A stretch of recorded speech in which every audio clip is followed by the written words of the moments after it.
sometimes errors do occur. So there are three types of errors.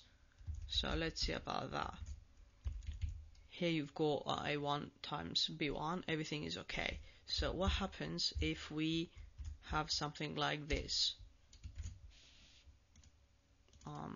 This is going to be divided by, so if I want to divide A1 by B1, there's a division by 0. That's because in math you cannot divide any number by 0. The result is not going to be 0, it's going to be no result actually, so it's an impossible operation. So this is the first one.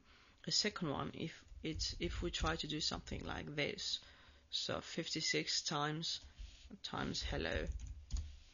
So it says there's a problem with your value. So value means that the value of the arguments you're using is problematic. So Calc cannot operate with these kinds of data.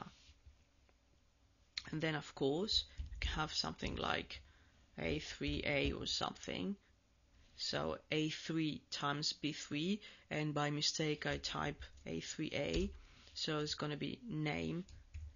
So the problem is here that the name of one or more of the arguments is false. So there's a problem, or either it's like that, or for example if it's A0, so A0 does not exist. So it's going to say there's a problem with the name of your argument, so find something else.